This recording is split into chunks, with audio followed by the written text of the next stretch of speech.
ಬೆಂಗಳೂರಿನಲ್ಲಿ ಆಂಬ್ಯುಲೆನ್ಸ್ನಿಂದಲೇ ಭೀಕರ ಅಪಘಾತ ಸಂಭವಿಸಿದೆ. ದಂಪತಿ ಮೃತಪಟ್ಟಿದ್ದಾರಂತೆ. ಈ ಭೀಕರ ಅಪಘಾತದಲ್ಲಿ ಪೇಷಂಟ್ ಇದ್ರೆ ಆಂಬ್ಯುಲೆನ್ಸ್ ಬಹಳ ಸ್ಪೀಡ್ ಆಗಿ ಹೋಗಬೇಕು. ಸಹಜವಾಗಿ ವಾಹನ ಸವಾರು ಸೈಡ್ ಕೊಟ್ಬಿಡ್ತಾರೆ ಆಂಬ್ಯುಲೆನ್ಸ್ನಲ್ಲಿ ಪೇಷಂಟ್ ಇದ್ರೆ. ಬಟ್ ಯಾರು ಇಲ್ಲದಿದ್ರೂ ಕೂಡ ಅತಿ ವೇಗವಾಗಿ ಬಂದು ಬೈಕ್ಗಳಿಗೆ ಆಂಬ್ಯುಲೆನ್ಸ್ ಡಿಕ್ಕಿ ಹೊಡೆದಿದೆ ಅಂತೆ.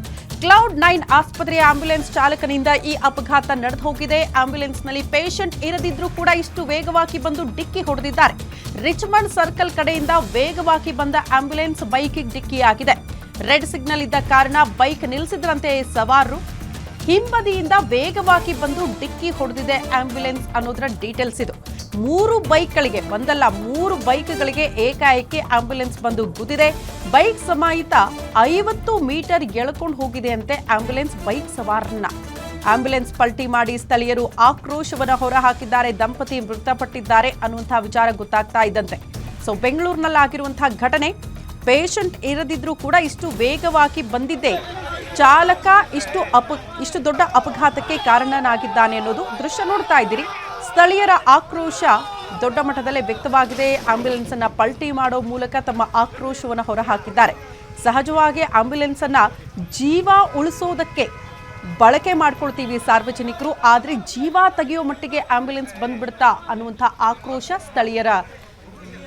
ಸ್ಥಳೀಯರಿಂದಲೇ ವ್ಯಕ್ತವಾಗ್ತಾ ಇದೆ. ದೃಶ್ಯ ನೋಡ್ತಾ ಇದ್ದೀರಿ.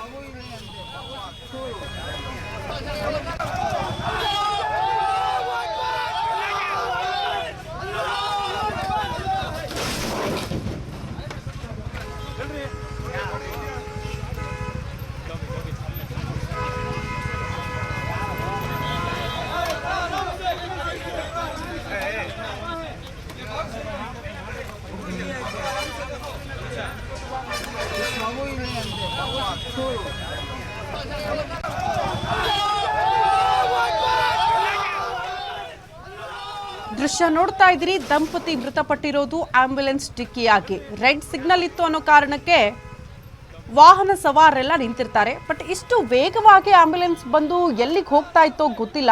ಒಟ್ಟಿನಲ್ಲಿ ಅದ್ರ ಬಗ್ಗೆ ಒಂದು ಕ್ಲಾರಿಟಿ ಅಂತೂ ಇಲ್ಲ. ಬಟ್ ಜನ ಅದನ್ನ ನೋಡಿದಾಗ ಆಂಬ್ಯುಲೆನ್ಸ್ ಡಿಕ್ಕಿ ಹೊಡೆದಂತ ಪರಿಣಾಮವನ್ನ ನೋಡಿದಾಗ ಯಾರಾದ್ರೂ ಇದ್ರ ಪೇಷಂಟ್ ಅದಕ್ಕೆ ಇಷ್ಟು ವೇಗವಾಗಿ ಹೋಗ್ತಾ ಇತ್ತ ಆಂಬ್ಯುಲೆನ್ಸ್ ಅಂತ ಚೆಕ್ ಮಾಡಿದಾಗ ಯಾರೂ ಕೂಡ ಇರಲಿಲ್ಲ. ಜಸ್ಟ್ ಸಿಬ್ಬಂದಿ ಮತ್ತು ಆ ಚಾಲಕ ಮಾತ್ರ ಇಷ್ಟು ವೇಗವಾಗಿ ಆಂಬ್ಯುಲೆನ್ಸ್ ಅನ್ನ ಓಡಿಸ್ಕೊಂಡು ಹೋಗ್ತಾ ಇದ್ರು ಅನ್ನುವಂತಹ ವಿಚಾರ ಗೊತ್ತಾಯ್ತು. ಅದು ಕೂಡ ನೋಡಿ, ಒಂದಲ್ಲ ಎರಡಲ್ಲ ಬರೋಬ್ಬರಿ 3 ಬೈಕ್ಗಳಿಗೆ ಡಿಕ್ಕಿ ಹೊಡೆದಿದೆ. ಒಂದು ಬೈಕ್ನಲ್ಲಿದ್ದಂಥ ಸವಾರನ 50 ಮೀಟರ್ ತನಕ ಕೂಡ ಎಳ್ಕೊಂಡು ಬೇರೆ ಹೋಗಿದೆ ಅಂತೆ ಆಂಬ್ಯುಲೆನ್ಸ್. ಅಂದರೆ ಚಾಲಕನ ನಿರ್ಲಕ್ಷ್ಯ ಎಷ್ಟರ ಮಟ್ಟಿಗಿತ್ತು ಅನ್ನೋದು ಈ ದೃಶ್ಯಗಳನ್ನು ನೋಡಿದಾಗ ಅರ್ಥ ಆಗ್ಬಿಡುತ್ತೆ. ಜೀವ ಉಳಿಸುವಂಥ ಆಂಬ್ಯುಲೆನ್ಸ್ ಇವತ್ತು ಜೀವ ತೆಗೆಯೋ ಮಟ್ಟಕ್ಕೆ ಬಂದ್ಬಿಡ್ತಾ ಅಂತ.